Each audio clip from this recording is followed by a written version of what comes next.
మళ్ళీ టాపిక్ తీస్తున్నాను కాదు కానీ మీ దాంట్లోనే ఒక ఎంపీఏ కేంద్ర మంత్రి ఇష్యూలో ఆయన్నే పెద్దగా చేసినాడు, ఇంకొక బీసీ ఎంపీ కోసం ఫ్లెక్స్లు వేసిండు, కావాలని కేంద్ర మంత్రి పదవి పైన ఇద్దరు బీసీ నాయకులకి ఇంటర్నల్ గొడవ నడుస్తుందో కోల్డ్ వార్ అని చెప్పేసి తెలుస్తుంది. అందులో వాస్తవం కూడా ఉందని అనిపిస్తుంది. అట్లా ఏముంటాయి ఆ స్థాయి నాయకులకు అవన్నీ ఉండయి. అంటే ఈటెల రాజేందర్ పైన ఫ్లెక్స్లు వేసే కోపం ఓరుకుంటుంది. ఈటెల రాజేందర్ గారు మంచి ఒక పరిణితి చెందిన నాయకుడు, తెలంగాణ ఉద్యమకారుడు, ఒక బీసీ బిడ్డ. మీరు ఇట్లా ఒక వెర్షన్ ఇది కూడా ఆలోచించాలి కదా. అదే అంటున్నాను సార్, అలాంటి నాయకుడు పైన ఇప్పుడు 20 ఏళ్ళకు ఉద్యమకారుడు, ఒక మచ్చలేని నాయకుడు, ఒక బీసీ బిడ్డ, ఒక పరిణితి చెందిన రాజకీయ నాయకుడు, ప్రజల పక్షాన నిలబడే నాయకుడు, మేము కూడా అదే అంటున్నాం. ఒక సౌమ్యుడు. ఆయన పైన కుట్ర జరుగుతుంది అంటున్నాం. మళ్ళీ నీకు అదే చెప్తాను, కుట్ర ఎందుకు జరుగుతుందండి? కుట్ర జరుగుతుంది ఈ స్థాయికి వచ్చి ఆయన స్థాయి ఆయనకు ఉందండి. ఆయన ఒక ప్రజానాయకుడు. ఓకే, నేను నా అభిప్రాయం చెప్తాను, అందరి అభిప్రాయం కూడా, తెలంగాణ ప్రజల అభిప్రాయం అది. ఓకే, ఆయన ఒక ప్రజానాయకుడు, ఒక సౌమ్యుడైన నాయకుడు, ప్రజల కళ్ళల్లో కళ్ళు పెట్టే నాయకుడు, ప్రజల గుండెలలో గుండె పెట్టే నాయకుడు, తెలంగాణ ప్రజలు కోరుకునే నాయకుడు, మంచి ఒక పరిణితి చెందిన నాయకుడు, ఒక ఉద్యమకారుడు, మళ్ళీ అన్నిటికి మించి ఉద్యమకారుడు, ఒక బీసీ బిడ్డ. ఓకే, కాబట్టి ఎక్కడన్నా చిన్న చిన్న ఎవడో ఒకడు ఫ్లెక్స్ వేసినారు కదా సార్, నన్ను మనస్పార్థలు క్రియేట్ చేయడానికి ఇట్లాంటివి చేస్తారండి. ఓకే, ఇప్పుడు మా ఊర్లో చిన్నప్పుడు ఏదైనా గొడవలు పెట్టాలంటే ఊర్లో పేడేసిపోతుండే ఎవడో కొడాడు, ఇక పొద్దులు చీడు కొట్లాడుతుండే ఇంటి ముంగడుతుండే వేసినవరు అని. ఇప్పుడు వాడు పొద్దుగలు అయితే వాడు పేడేసిపోతాడు ఇంటి ముంగట, పొద్దుగల ఇచ్చలకి ఇంటి ముంగడు కనబడుతుంది, ఆడుతున్న గొడవ పెట్టుకుంటాడు. అంటే ఇద్దరి మధ్యన గొడవ పెట్టాలనుకున్నప్పుడు ఇట్లాంటివి చేస్తారు. అవన్నీ చిన్న చిన్న ఇష్యూస్ మేము పెద్ద పట్టించుకోవాలి. రాష్ట్రంలో ఒక బీసీ కేంద్ర మంత్రిని దింపడానికి ఇంకో ఇద్దరు బీసీ ఎంపీలు కొట్లాడుతున్నారు అనేది పెద్ద హాట్ టాపిక్. అంటే వాస్తవం లేదా సార్ అది? అట్లాంటిది ఏం లేదు, అవి ఏమి ఉండయండి, అట్లాంటివి ఉండవు. ఎందుకంటే వీళ్ళకి వచ్చిన రేషియో వీళ్ళకి వస్తుంది. ఏ రోజు ఎవరికి అవకాశం రావాలో అది వస్తుంది. కాబట్టి మాకున్నంత సమాచారం ప్రకారం ఇంకొక మంత్రి పదవి ఎక్కువ రావడానికి అవకాశం తప్ప ఉందా సార్? అది అంటే అంటున్నారు. మాకేం మంత్రి పదవి మార్పు ఏమైనా ఉంటుందా సార్? కేంద్ర మంత్రి పదవి మార్పు అదే ఆ ఆలోచనలన్నీ కేంద్ర పార్టీ, కేంద్ర ప్రభుత్వం తీసుకునే నిర్ణయాలు. నరేంద్ర మోడీ గారు, అమిత్ షా గారు, ఇక్కడ ఏదైనా ఉంటే రాష్ట్ర ప్రభుత్వం కిషన్ రెడ్డి గారు, పెద్దలు లక్ష్మణ్జీ గారు, ఓకే, అట్లాంటి స్థాయి వ్యక్తులు తీసుకునే నిర్ణయం. ఒకవేళ మేము మీలాగానే అంటూ ఉంటాం తప్ప అంటే జనరల్గా ఉండొచ్చు. ఏమిటో ఇస్తే ఒక మంత్రి పదవి ఎక్కిస్తారు. ఏమైనా రానున్న రోజుల్లో రాష్ట్రం పెద్దగా ఉంది, 8 మంది ఎంపీలను ఇచ్చింది, 8 ఎమ్మెల్యేలు అంటే ఫర్ ఎగ్జాంపుల్ ఏదైనా ఇస్తారు. ఎలక్షన్లు కూడా దగ్గరనే ఇస్తారు, లేదా ఇద్దరు మంత్రులు నడిపిస్తారు. కాదు అంటే ఒకళ్ళు తీస్తారు. ఏమున్నదాన్ని ఇప్పుడు ఇద్దరు మంత్రులను తీసేస్తున్నారు. చాలా మంది మంత్రులు తెలంగాణనే కాదు వేరే రాష్ట్రాలు కూడా తీసేస్తున్నారు. మరి దానికి దీనికి సంబంధం? అది పార్టీ, కేంద్ర పార్టీ నిర్ణయం తీసుకుంటుంది. వాళ్ళకి అవసరాలు ఎక్కడ ఉన్నాయి, పార్టీకి ఎక్కడ వాడుకోవాలా, అట్లా ప్రభుత్వం తెచ్చి పార్టీకి వాడుకుంటారు. ఓకే, సో ప్రస్తుత బీజేపీ అధ్యక్షుడు పనితీరు ఇవన్నీ కూడా జరుగుతున్నాయి, మనం చూస్తున్నాం. ఎప్పటికప్పుడు ఆయన యాక్టివ్గా మాట్లాడుతున్నాడు, స్పందిస్తుండు, కౌంటర్లు కూడా ఇస్తుండు. ఆయన అందరూ స్టార్టింగ్లో డమ్మీ అన్నారు, కానీ ఆ విధంగా కాకుండా ముందుకు పోతుండు రామచంద్రరావు గారు. కానీ ఎన్నికల టైంకి ఆయన కూడా మారుస్తారని తెలుస్తుంది. మేము భారతీయ జనతా పార్టీ భారత మాత విగ్రహాన్ని పెట్టుకొని గెలుస్తామండి. మేము అన్నీ మాకు భారత మాతనే. ఓకే, రాయిని రాముడు అని మొక్కే పార్టీ మాది. మీరే మొక్కుతారా సార్? వేరే పార్టీ మొక్క మేమంటే అంటే పార్టీ సిద్ధాంతం. ఇప్పుడు మాది ఈ దేశంలో ఏదైనా నిజమైన సెక్యులర్ పార్టీ ఉన్నదంటే Bharatiya Janata party. సెక్యులరా sir? Bharatiya Janata party secular. ఏ వేదిక మీదైనా ఎవరితోనూ చర్చకు సిద్ధం. ఈ తెలంగాణ రాష్ట్ర ముఖ్యమంత్రి మాట్లాడే మాటలు, తుమ్మల నాగేశ్వరరావు మాట్లాడాలని రికార్డింగ్ పెట్టండి. ఓకే, కాంగ్రెస్ పార్టీ అంటేనే ముస్లింస్ పార్టీ, అల్లా దయ ఉంటేనే మేము గెలుస్తాం. ఓకే, వాళ్ళు అంటున్నారు. మళ్ళీ అంటురా ఏమంటున్నాం? సబ్కా సాత్, సబ్కా విశ్వాస్, సబ్కా వికాస్, సబ్కా ప్రయాస్. ఇది మన ముస్లిం లీగ్ అనుకుంటున్నావా? ఇండియన్ యూనియన్ ముస్లిం లీగ్ అనుకుంటున్నావా? భారతీయ జనతా పార్టీ, భారతీయ హిందూ పార్టీ కాదు ఇది. వాళ్ళని అడగండి, మజ్లిస్ పార్టీని అడగండి, లేకపోతే ఇండియన్ యూనియన్ ముస్లిం లీగ్ని అడగండి, ఆల్ ఇండియా ముస్లిం లీగ్ని అడగండి. ఒక్కసారి మీరు ఆలోచించండి. ఈరోజు భారతదేశంలో భారతీయ జనతా పార్టీ ప్రజల పార్టీ తెలుగులో, అది అట్లా కాదు ముస్లింల పార్టీ అని ప్రత్యేకంగా చెప్పుకున్నారు. వాళ్ళు ఏది చేసినా ముస్లింల గురించి చేస్తారు, మేము అందరి గురించి చేస్తాం. ఈరోజు మేము వందే భారత్ ట్రైన్లు కావచ్చు, 83 కోట్ల రేషన్ కావచ్చు, ప్రధానమంత్రి ఆవాస్ యోజన కావచ్చు, ఏ రోజు ఈ దేశంలో అభివృద్ధి చెందిన అన్నిటికన్నా 14-15% ఉన్న ముస్లింస్కు 32% ఇస్తున్నాం ఫలాలు. ఓకే, కానీ వాళ్ళు ఒక రకంగా వాళ్ళని రెచ్చగొట్టి 2 జాతుల మధ్య వైరుధ్యం పెట్టి ఎప్పటికీ దేశం నిప్పుల కుంపట్లా వేయాలనేది కాంగ్రెస్ మిగతా పార్టీలకు పన్నాగం. చెప్తాను, దానికి చిన్న ఉదాహరణ చెప్తాను. మొన్న ఏది హజ్జుకు పోయేటప్పుడు ఇక్కడున్న కాంగ్రెస్ ముఖ్యమంత్రి రేవంత్ రెడ్డి గారు ఏమంటారు, ఇంకా ఏదైతే రేట్లలో తేడా వచ్చిందో అది వచ్చిందో మీకు 100 కోట్లు ఇస్తాం ఇవ్వండి. మరి మాకెందుకు వేస్తారు బస్ ఛార్జీలు దసరాకు? మాకెందుకు వస్తారు? వెమ్లవాడ రాజన్న దగ్గరకు పోతే, యాదగిరి లక్ష్మీనరసింహస్వామి దగ్గరకు పోతే మాకెందుకు వేస్తారు? దసరా వస్తే, సంక్రాంతి వస్తే మా బస్ ఛార్జీలు ఎందుకు వేస్తారు? డబ్బులు ఎందుకు ఇస్తారు? హిందువులను దోసుకునే పార్టీలు, హిందువులకు విలువనియని పార్టీలు, హిందువులను అడుగడుగును అవమానించే పార్టీలు. మేమేం అన్యాయం చేసినాం ఈ దేశంలో? ఏమి అన్యాయం చేసినాం మేము? ఇక్కడ వాళ్ళకేమో వేలాది కోట్లు ఇస్తుంటే మేమే మరి మాకు మరి సంక్రాంతి మాకు తక్కువ, మరి 200 వేస్తారు. 100 రూపాయల టికెట్ 300 చేస్తారు. ఎన్ని రోజులు మోసం చేస్తారు ఇట్లా ప్రజల్ని? మీరు ఎన్ని రోజులు మోసం చేస్తారు ఈ సెక్యులర్ ప్రభుత్వాలు? దమ్ముంటే అడుగుతున్న మాది, ఇప్పుడు బీఆర్ఎస్ కావచ్చు, కాంగ్రెస్ కావచ్చు, దమ్ముంటే చెప్పండి, ఓకే మాకే ఎందుకు వేస్తారు? చాలా మంది ప్రజలు అడుగుతున్నారు సార్, ఎండోమెంట్ సిస్టమ్ ఖాళీ హిందూ దేవాలయాలకే ఉంది, చర్చిలకు లేదు, మసీదులకు లేదని. ఏదో ఒక రోజు వస్తుందండి. కేంద్రంలో మీరే ఉన్నారు కదా, అడుగడుగున అవమానించారు కాబట్టి, అడుగడుగున అత్యాచారాలు చేశారు కాబట్టి. ఎందుకంటే దేశం విడిపోయినాక 35,000 సార్లు మత కలవలు జరిగినాయి. 35,000 సార్లు. ఎందుకండి దేశం విడగొట్టింది? ఎందుకు విడగొడితే మొత్తం విడగొడితే అయిపోతున్నాయి కదా. మళ్ళీ కుంపటి ఎందుకు పెట్టిరు దేశంలో? ఇప్పుడు ఎట్లన్నా దేశ భూభాగం ఇచ్చేసారు. అవును సార్. మళ్ళీ పోయిటోళ్ళని ఎందుకు ఆపినరు? కాంగ్రెస్, నెహ్రూ అంటే మనశ్శాంతి ఉండొద్దు హిందువులు, ఓకే బతికినొద్దు, మనశ్శాంతి ఉండొద్దు. చెప్పండి కదా సమాధానం. విడిపోయినప్పుడు విడిపోతే అయిపోతున్నాయి, మళ్ళీ ఎందుకు పెట్టిపోయారు కుంపటిన? ఎందుకు పెట్టారు కుంపటి? విడదీసిన వాళ్లకు ఎందుకు పెట్టిపోయారు ఈ దేశంలో కుంపటి? మళ్ళా 5 కోట్ల మందికి మీరు జాగవంచి ఇచ్చి 72 లక్షల మందిని అడ్డు మళ్ళీ 3 కోట్ల మందిని దేశం ఉంచుతారు. 3 కోట్ల మందిని దేశం నుంచి మళ్ళీ 24 కోట్లు చేస్తారాలని. మా హిందువులకేమో 84 లక్షల మందికి ఆపరేషన్లు చేస్తారు మీరు ఫ్యామిలీ ప్లానింగ్ పెట్టి. ఈ దుర్మార్గమైన రాజకీయ నాయకులు, హిందూ వ్యతిరేకులు, దేశ వ్యతిరేకులు ఎక్కడ పుట్టిందని భారతీయ జనతా పార్టీ? పేదవాడి అక్కరందలకెళ్ళి పుట్టింది, హిందువుల అర్థనాదాలకెళ్ళి పుట్టింది. ఋషులను కాల్చిండ్రు, గోవులను కాల్చిండ్రు, గుళ్ళను కూల్చిండ్రు.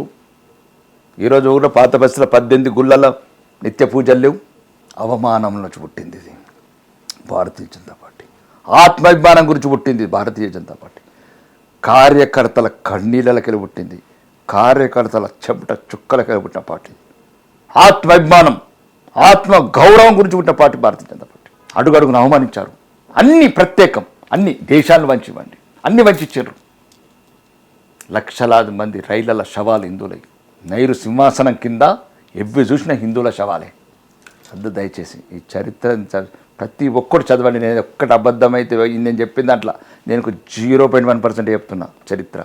సార్, తమిళనాడులో ఐపీఎస్ అధికారి ఆయన సర్వీస్కి రాజీనామా చేసి భారతీయ జనతా పార్టీలో చేరిండు. అన్నమల్లి రీసెంట్గా ఆయన రాజీనామా చేసి బయటకు వచ్చిండు. ఎందుకు ఆయన రాజకీయాలు చేయలేకపోయినాడు? అంటే బీజేపీలో ఇంటర్నల్ పాలిటిక్స్ ఎక్కువ ఉంటాయా? ఆ రాష్ట్రానికి సంబంధించిన ఆ రాష్ట్రంలో ఉంటాయి. బీజేపీ కదా సార్ ఆ రాష్ట్రం. బీజేపీ రాష్ట్రం తేడా ఉంటుంది, యూపీలో తేడా ఉంటుంది, కాశ్మీర్లో తేడా ఉంటుంది. ఒకటే గెలిచినట్టు తమిళనాడులో మళ్ళీ మేము నెంబర్ సంఖ్యనే మాకు. సార్, అన్నమలై అంటే బయటికి రావడానికి కారణం చెప్తున్నాడు కదా, నేను ఏదో ఆయన చెప్తున్నాడు. దానివల్ల కొద్దిగా ఏదో ఇబ్బందికరంగా తయారైనట్లు. రాజా సింగ్ నాలాంటి పరిస్థితి అన్నమలై గౌరవంగానే వచ్చిన అంటున్నాడు కదా. ఆయన కూడా ఏం నేను పెద్ద ఏదో కేంద్ర ప్రభుత్వాన్ని అడిగి నరేంద్ర మోడీ గారు ఇప్పటికి కూడా నరేంద్ర మోడీ గారి ఇష్టం నాకు అంటారు. మోడీ గారే దేశానికి రక్ష అంటున్నాడు. మోడీ గారి దేశానికి రక్ష, అందులో భారతీయ జనతా పార్టీ రక్ష. అందులో తేడా లేదు, అన్నమే లేదు దాంట్లో. రాష్ట్రంలో అనుకున్న ఇబ్బంది దృష్టి వచ్చేది పార్టీ మొన్న జరిగినటువంటి బై ఎలక్షన్స్ జూబ్లీహిల్స్లో బీజేపీకి ఎక్కువ సీట్లు రావాలా, సరిగా కొట్లాడలేదు, ఎన్ని ఓట్లతో ఓడిపోవాలని బీజేపీ కొట్లాడిందని రాజా సింగ్ మీ బీజేపీ ఎమ్మెల్యేనే అంటుండు. జూబ్లీహిల్స్ ఎందుకు సార్ అందుకు క్యాష్ చేసుకోలేకపోయినారు అక్కడ ఓట్లు? కదా అప్పుడు జరిగిన ఎన్నికలు చాలా రోజులు అయిపోయింది, ఇంకా మర్చిపోవాలి. రాజా సింగ్ గాయాలు ఎందుకు ఇంకా ఎన్ని రోజులు దూరం పెడతారు బీజేపీకి? అది పార్టీ నిర్ణయం అండి. పార్టీ నిర్ణయం కూడా మళ్ళీ అదే చెప్తున్నాను కదా. ఏదైనా ఒక రోజు రాజా సింగ్ అనే వ్యక్తి ఒక హిందూ ధర్మ పరిరక్షకుడు, హిందుత్వాన్ని గురించి ప్రాణాలు అర్పించడానికి ఈరోజు బుల్లెట్ పిస్తోళ్ళ మధ్యన ఏకే రక్షణ మధ్యన ఉన్న వ్యక్తి. వేలాది మంది శత్రువులు కాసుకొని ఉన్నారు ఒక్కోడు ధర్మం గురించి కొట్లాడితే. అదే అక్బరుద్దీన్ కొట్లాడితే ఏం కాదు ఆడ ధర్మం గురించి. మా హిందువులు ఉన్న ఇది ఒక దౌర్భాగ్యం, ఒక్క దౌర్భాగ్యం. ఎందుకంటే రాజా సింగ్ అంత మంచి జరగాలని కోరుకుంటున్నా, ధర్మం గురించి అయినా నిండు 100 ఏళ్ళు బతకాలని కోరుకుంటున్నా. శత్రువుల మీద ఎప్పుడు అతను వాడి వేడి మాటలతో ధర్మ పోరాటం చేయాలని ఆ శ్రీరాముడు ఆశిస్తుండాలని కోరుకుంటున్నాను. రైట్. ఫైనల్గా ఇంకో కొత్త పార్టీ కూడా వచ్చింది రాష్ట్రంలో, కల్వకుంట్ల కవితది, తెలంగాణ రక్షణ సేన పార్టీ పైన మీ కామెంట్ ఏంటి సార్? ఇప్పుడు అదే పాపం ఆమె ఒక అమాయకురాలని చేసిండ్రు మొత్తానికి. అమాయకురాలా సార్? ఎవరో రెచ్చగొట్టి పార్టీ పెట్టించిండ్రు. ఇప్పుడు ఆమె కొద్దిగా ఏదో మరి ఒక రకంగా ఆమెకున్న ఆలోచనలు ఏంటి, డైలీ ఏదో ఒక ప్రోగ్రామ్ చేస్తుంది, పోరాడుతుంది. అదే తప్పులేదు. ప్రజాస్వామ్యంలో ఆమెకు ఒక ఉన్న అవకాశాల ప్రకారం పార్టీని పెట్టుకుంది. ఇంకా ఆమెకు రాజకీయ ఫ్యూచర్ ఆమె నిర్ణయించుకోవాలి, కానీ ప్రజలలో మాత్రం అంత రెస్పాండ్ అయితే కావట్లేదు. రెస్పాన్స్ లేదంటారా ప్రజల్లో? అంటే మేము గమనించిన ప్రజలలో అయితే ఏం రావట్లేదు. మరి ఏమైనా ఉంటే తర్వాత ఏమైనా ఉంటుండొచ్చు, లేకపోతే ఏదైనా పార్టీలో మెడిచి అవుతుండొచ్చు. ఓకే. పార్టీతో అలయన్స్ పోతుండొచ్చు. ఇప్పుడు ఇంతకుముందు ఇప్పుడు 1982లో ఒకసారి ఆల్ ఇండియా సంజయ్ విచార్ మంచి ఉండే మేనకా గాంధీ గారిది ఎన్టీ రామారావుతో పొత్తు పెట్టుకుని 5 సీట్లు తీసుకున్నది. తీసుకుందా సార్? గెలిచిందా? ఓన్లీ 3 గెలిచినట్లే, అప్పుడు 3-4 గెలిచినట్లే. ఒకటి గోనె ప్రకాష్ రావు, మేనకా గాంధీ 5 సీట్లు. వాటిని మేము 4-5 సీట్లు అంటే ఏదైనా అలయన్స్ పెట్టుకుంటుండొచ్చు కాంగ్రెస్తోని. కాంగ్రెస్తోనే పెట్టుకుంటుందా? 100% కాంగ్రెస్తోనే పెట్టుకుంటుంది. ఓకే, చాలా కాన్ఫిడెన్స్గా చెప్తున్నారు. ఇంకా ఇప్పుడు బలిసిన వాళ్ళు ఇద్దరు ఇట్లా దున్నపోతులాగా అవినీతి బలిసిర్రు. మా బావ, మా అన్న, మా నాన్న పక్కన వాళ్ళిద్దరితో పెట్టుకోదు. ఇక మా సంతోషాన్ని మొత్తం మా నాన్న పాడేసినది దయం. అప్పుడు కాదు కేసీఆర్, ఇప్పుడు మనిషి మారిన మనిషి అని చెప్పింది. అందరిని ముంచిండు, అందరిని మోసం చేసిండు ఆమెనే చెప్పింది. ఇంకా అందులోకి పోదు. ఇక మీరే అన్నారు బీజేపీ అంటే ఆమె గిట్టదు అని. బీజేపీ గిట్టకనే కదా ఇప్పుడు నువ్వు అన్నావు ఇంటర్వ్యూలో, బీజేపీ అసలు వాడనే వాడేది ఆమెకు. బీజేపీ కలుస్తా అంటే నేనే కలవని లేదని చెప్పి అంటే ఏదో చెప్పింది, ఆమెకు ఒక వ్యతిరేక భావన ఉంది. అది ఇంకున్నది ఏంది? కాంగ్రెస్ అంతే. రేవంత్ వదిలిన బాణం కవితనా సార్? అంటే జనరల్ ఇంకా ఉన్న ఛాన్స్ ఏంది? ఇంకా అలయన్స్ కావడం కదా ఒకటే పార్టీ అంటున్నా. ఓకే. ఆమె వల్ల బీఆర్ఎస్కి ఎంత ఎఫెక్ట్ ఉండొచ్చు సార్ అంటే మీ వర్షన్? బీఆర్ఎస్ ఉండదండి, అది పార్టీ ఉండదు, అది అయిపోయింది పదం. ఇంకా చాలా ఉన్నాయి అన్ని అవినీతి. కేసీఆర్ ఏమంటాడు మన ఫామ్ హౌస్లో ఇంటర్నల్గా ఆయన, అంటే ప్రొఫెసర్ నాగేశ్వరరావు చెప్పినట్టు అలాంటి ఎక్స్క్లూజివ్ న్యూస్ ఏంటంటే ఆయన బీఫామ్ ఇస్తే గెలుస్తారు, ఇక మీరు బీఫామ్ ఇచ్చుడు ఆలస్యం అంటుండంటే ఎమ్మెల్యే వెళ్తారు. పర్సనల్గా నాకు చెప్తారు మీలాంటి ఎమ్మెల్యేలు. ఆయన కూడా ఓడిపోయింది కదా కేసీఆర్. ఓడిపోయిండా? కేసీఆర్ని ఓడగొట్టిన పార్టీ మాది కామారెడ్డి గడ్డ. అది భారతీయ జనతా పార్టీ కార్యకర్తలకున్న పోరాట పటిమ ఏ కేసీఆర్కి రేవంత్కి దూరం కూడా అది ఆమెలో. ప్రజల్లోకి తీసుకో కేసీఆర్ని రేవంత్ రెడ్డి ఇద్దరిని ఓడగొట్టిన పార్టీ కార్యకర్తల ఒక పోరాట పటిమ. ఇది మర్చిపోవద్దు మీరు ఎప్పుడు కూడా. తెలంగాణ ప్రజలకు కూడా చెప్తున్నా, ఇది మామూలు పార్టీ కాదు, మామూలు కార్యకర్త కాదు. సద్ది మూటలు కట్టుకొని తిన్న బిడ్డలు, జంగు సైరను ఊదే బిడ్డలు, ధర్మం గురించి ప్రాణాలు అర్పించే బిడ్డలు. కాబట్టి కేసీఆర్ రేవంత్ రెడ్డి మాకెంత చెప్తున్నాను, చరిత్ర చెప్తున్నాను. మొన్న ఓడగొట్టింది మేము, ఇక వీళ్ళ నాయకులు ఎట్లా అవుతారు? ఓకే. ఇప్పుడు కూడా ఇద్దరిని మళ్ళీ ఓడగొడతాం, కొడంగల్ ఓడగొడతాం, గజ్వేల్ ఓడగొడతాం. రైట్. వచ్చే ఎన్నికల్లో సింగిల్ గా పోటీ చేస్తుంది కదా సార్ బీజేపీ తెలంగాణ? మాకున్న ఇప్పటికైతే సింగిల్ గా పోటీ చేస్తారు. ఓకే. సో మీరు ఎంపీగా పోటీ చేస్తారా లేదా ఎమ్మెల్యేగానే పోటీ చేస్తారా? మళ్ళీ పార్టీ ఏం ఆదేశిస్తుంది, ఎంపీకి వెళ్ళమంటే ఎంపీకి వెళ్తాను, ఎమ్మెల్యేకి వెళ్ళమంటే ఎమ్మెల్యేకి వెళ్తాను. కాదు 2 వద్దు, కాశ్మీర్లో పోయి ఇన్ఛార్జ్ తీసుకో అంటే ఆ కాశ్మీర్లో పోయి పార్టీని పెంపొందిస్తాను. పార్టీ విధేయుడుగా. అంతే. పార్టీ నాకు అన్న తల్లి, ఓకే, నాకు జన్మనిచ్చిన తల్లి, 3 నెలల్లో నన్ను 30,000 గెలిపించిన తల్లి. ఇంకేంది, నా తల్లి రుణం తీసుకోవడానికి ఏమి చేయమంటే చేస్తా. తల్లి ఆదేశమే నాకు నిర్ణయం. మీ రాజకీయ ప్రత్యర్థి జీవన్ రెడ్డి మొన్న ఫైర్ అవుతున్నట్టు కదా సార్? ఇప్పుడు ఏదైనా వాళ్ళందరిగా మర్చిపోయిన వాళ్ళు, ప్రజలు మర్చిపోయిన వాళ్ళు మనం ఎక్కువ లేపినాం ఇంటర్వ్యూలలో. మళ్ళీ ఏదో దానికి ఒక రివ్యూ రాస్తాడు, ఒకటి ఇది రాస్తాడు. రాజకీయాలలో ఒకటి, నేను రాజకీయ శత్రువులు, నేను రాజకీయ ప్రత్యర్థులుగా చూస్తున్నాను వాళ్ళని. అదే అండి సార్ నేను కూడా. నేనేమంటా అంటే రాజకీయ పద్ధతులు ఇప్పుడు ఎలక్షన్స్ వచ్చినప్పుడు మళ్ళీ చూస్తాం. ఒకసారి అయిపోయింది, తొడగొట్టినాం, తర్వాత మళ్ళీ ఎలక్షన్ వచ్చినప్పుడు చూద్దాం. రైట్ సార్, ధన్యవాదాలు సార్. Thank you. ధన్యవాదాలు. హిట్ టీవీ యాప్, ఇందులో short news, live news, entertainment shows, movies, digital magazines తో పాటు మీ జిల్లా వార్తలను కూడా ఫ్రీగా చూడొచ్చు.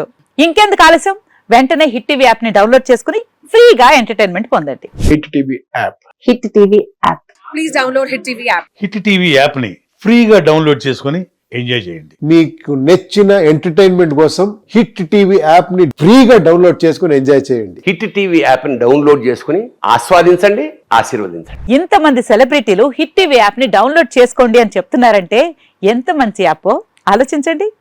అమెరికా అమెరికా అమెరికా అమెరికాలో చదవాలనుకునే వాళ్ళకి విశ్వసనీయమైన పేరు మన శౌర్య consultancy. UK Law 1 Year Masters. UK Law 1 Year Masters. 2 years work permit up to 5 years visa. Contact Saurya Consultancy. Contact 89851 89851.